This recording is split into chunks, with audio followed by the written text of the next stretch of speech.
Book, The Psychology of Money, Chapter 2, Luck and Risk.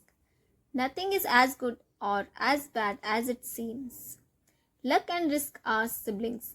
They are both the reality that every outcome in life is guided by forces other than individual effort. NYU professor Scott Galloway has related idea that is so important to remember when judging success, both your own and others. Nothing is as good or as bad as it seems. Bill Gates went to one of the only high schools in the world that had a computer. The story of how Lakeside School just outside Seattle even got a computer is remarkable. Bill Dougal was a World War II Navy pilot turned high school math and science teacher. He believed that the book study wasn't enough without real world experience. He also realized that we would need to know something about computers when we got to college.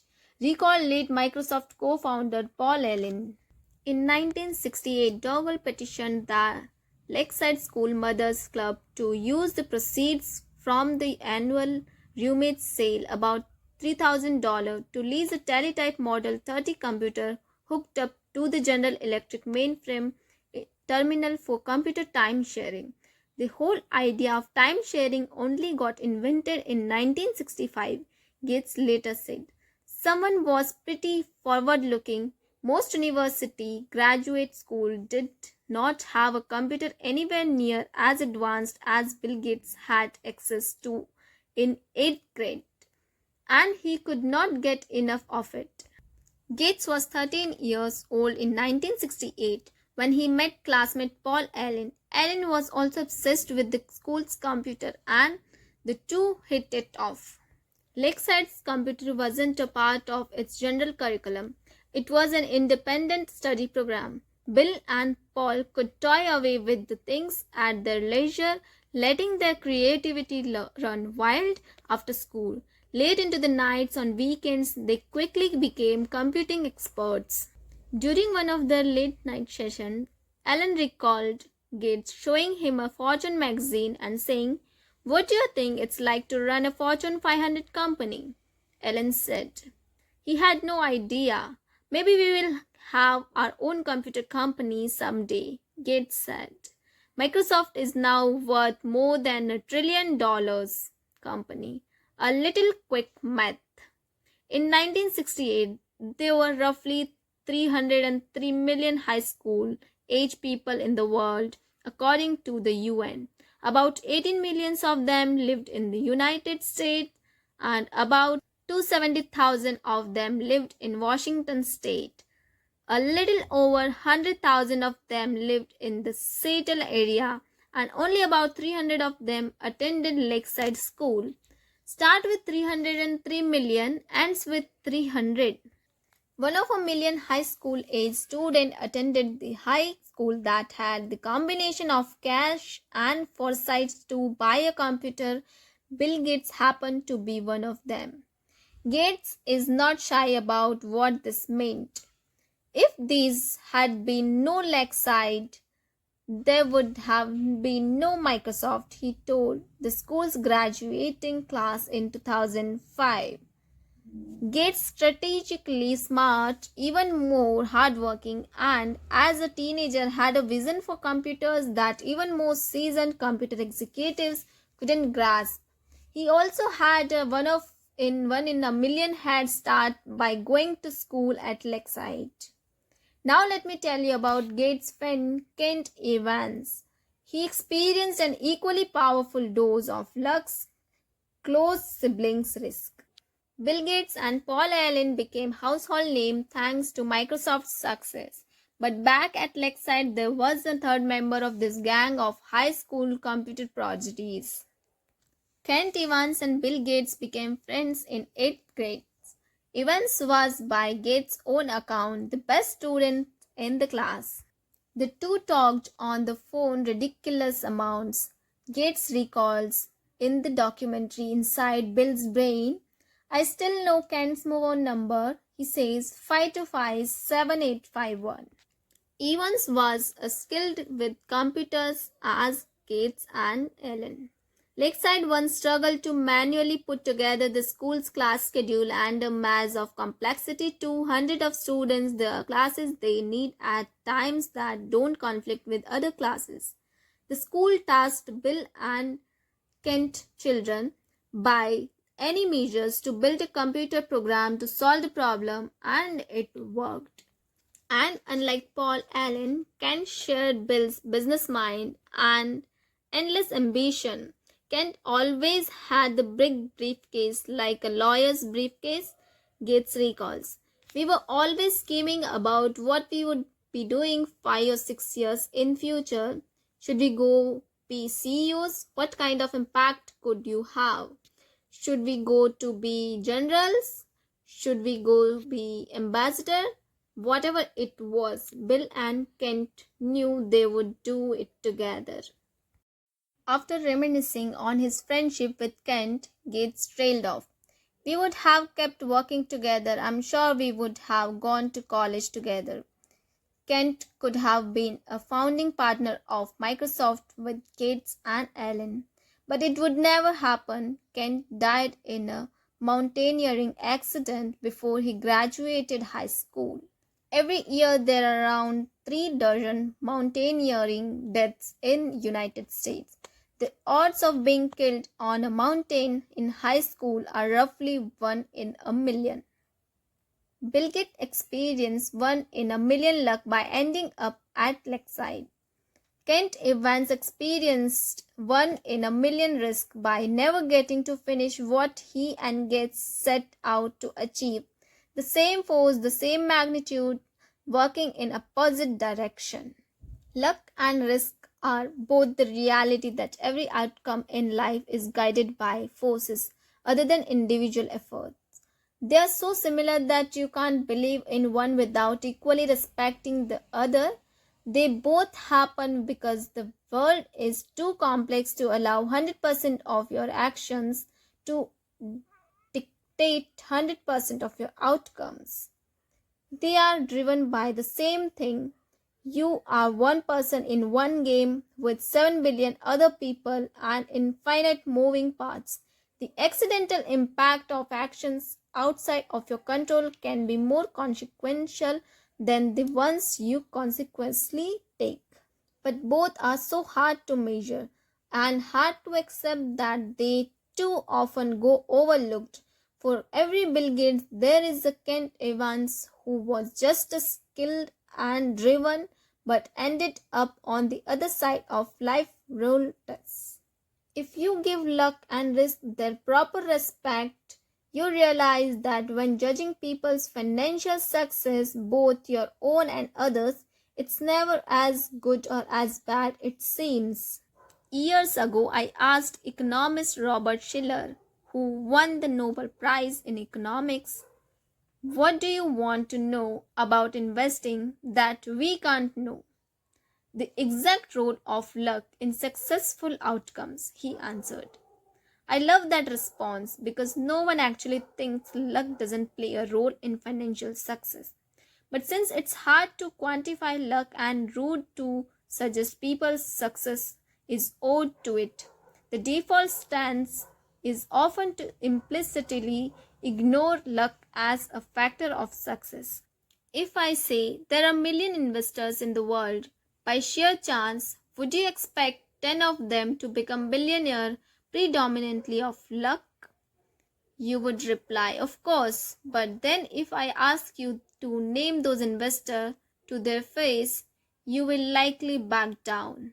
When judging others, attributing success to luck makes you look jealous and mean, even if you know it exists. And when judging yourself, attributing success to luck can be too demoralizing to accept. Economist Bhaskar Majumdar has shown that incomes among brothers are more correlated than height or weight. If you are rich and tall, your brother is more likely to also be rich than he is tall. I think most of us intuitively know this is true. The quality of your education and the doors that open for you are heavily linked to your parents' socioeconomic status. But find me two rich brothers, and I'll show you two men who do not think this study's findings apply to them. Failure, which can be anything from bankruptcy to not meeting a personal goal, is equally abused. Did failed businessmen not try hard enough? Were bad investments not thought through well enough? Are wayward careers due to laziness? Sometimes, yes, of course. But how much? It's so hard to know. Everything worth pursuing has less than 100% odds of succeeding, and risk is just what happens when you end up on the unfortunate side of the education. Just as with luck, the story gets too hard, too messy, too complex if we try to pick apart how much of an outcome was a conscious decision versus a risk. Say, I buy a stock and 5 years later it's gone nowhere. It's possible that I made a bad decision by buying it in the first place. It's also possible that I made a good decision that had an 80% chance of making money, and I just happened to end up on the side of the unfortunate 20%. How do I know which is one? Did I make a mistake, or did I just experience the reality of risk? It's possible to statistically measure whether some decisions were wise, but in the real world, day to day, we simply don't. It's too hard. We prefer simple stories which are easy but often devilishly misleading. After spending years around investors and business leaders, I have come to realize that someone else's failures is usually attributed to bad decisions, while your own failures are usually chalked up to the dark side of the risk. When judging your failures, I am likely to prefer a clean and simple story of cause and effect because I don't know what's going on inside your head. You had a bad outcome, so it must have been caused by a bad decision, is the story that I make the most sense to me. But when judging myself, I can make up a wild narrative justifying my past decisions and attributing bad outcomes to risk. The cover of Forbes magazine does not celebrate poor investors who made good decisions but happened to experience the unfortunate side of risk. But it almost certainly celebrates rich investors who made okay or even reckless decisions and happened to get lucky. Both flip the same coin that happened to the lend on a different side. The dangerous part of this is what we are trying to learn about what works and what doesn't with money. What investing strategies work, which ones don't. What business strategies work, which ones don't. How do you get rich? How do you avoid being poor? We tend to seek out these lessons by observing successes and failures and saying, do what she did, avoid what he did. If we had a magic wand, we would find out exactly what proportions of these outcomes were caused by actions that were repeatable versus the role of random risk and luck that swayed those actions one way or the other. But we don't have a magic wand. We have brains that prefer easy answer without much appetite for nuisance. So identifying the traits we should emulate or avoid can be agonizingly hard. Let me tell you another story of someone who, like Bill Gates, was wildly successful but whose success is hard to pin down as being caused by luck or skill. Cornelius Vanderbilt had just finished a series of business deals to expand his railroad empire. One of his business advisors leaned in to tell Vanderbilt that every transaction he agreed to broke the law. My God, John, said Vanderbilt, you don't suppose you can run a railroad in accordance with the statutes of the states of New York, do you? My first thought when reading this was, that attitude is why he was so successful. Laws didn't accommodate railroad during Vanderbilt's day. So he said to hell with it and went ahead anyway. Vanderbilt was wildly successful, so it's tempting to view his law flaunting, which was notorious and vital to his success, as sage wisdom. That scrappy visionary let nothing get in his way. But how dangerous is that analysis?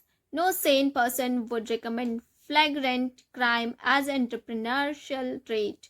You can easily imagine Vanderbilt's story turning out much different as outlaw, whose young company collapsed under court order. So we have problem here. You can praise Vanderbilt for flaunting the law with as much passion as you criticize Enor for doing the same. Perhaps one got lucky by avoiding the arm of the law while the other found itself on the dark side. John D. Rockefeller is similar.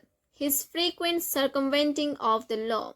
A judge once called his company no better than a common thief, is often portrayed by historians as cunning business smarts.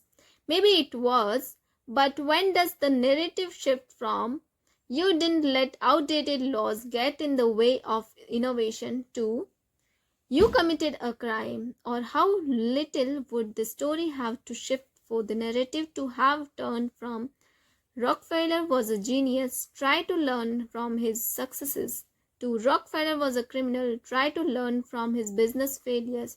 Very little. "What do I care about the law?" Vanderbilt once said. "And I got the power." He did, and it worked. But it's easy to imagine those being the last words of a story with a very different outcome. The lines between bold and reckless can be thin. When we don't give risk and luck their proper billing, it's often invisible. Benjamin Graham is known as one of the greatest investors of all time, the father of value investing and the early mentor of Warren Buffett. But the majority of Benjamin Graham's investing success was due to owing enormous of chunks of GISCO stock, which, by his own admission, broke nearly every diversification rule that Graham himself laid off in his famous text. Where does the thin line between bold and reckless fall here?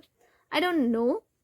Graham wrote about his Jesco Bonza, one lucky break or one supremely shrewd decision. Can we tell them apart? Not easily.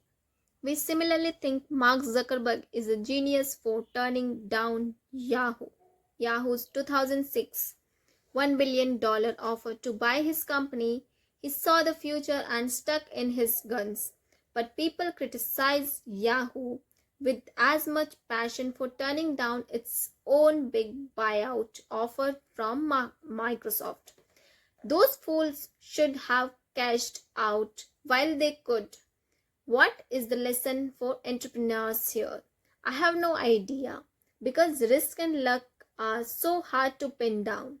There are so many examples of this. Countless fortunes and failures owe their outcomes to leverage. The best and worst managers drive their employees as hard as they can. The customer is always right and customer don't know what they want are both accepted business wisdom. The line between inspiringly bold and foolishly reckless can be millimeter thick and only visible with hindsights. Risk and luck are doppelgangers, and this is not an easy problem to solve. The difficulty is identifying what is luck, what is skill, and what is risk is one of the biggest problems we face when trying to learn about the best way to manage money. But two things can point you in a better direction. Be careful who you praise and admire. Be careful who you look down upon and wish to avoid becoming. Or just be careful when assuming that 100% of outcomes can be attributed to effort and decisions. After my son was born, I wrote him a letter that said, in part, some people are born into families that encourage education, others are against it. Some are born into flourishing economies, encouraging the of entrepreneurship, others are born into war and destitutions. I want you to be successful and I want you to earn it, but realize that not all success is due to hard work and not all poverty is due to laziness. Keep this in mind when judging people, including yourself. Therefore, focus less on specific individuals and case studies and more on broad patterns. Studying a specific person can be dangerous because we tend to study extreme examples, the billionaires, the CEOs, or the massive failures that dominates the news, and extreme examples are often the least applicable to other situations.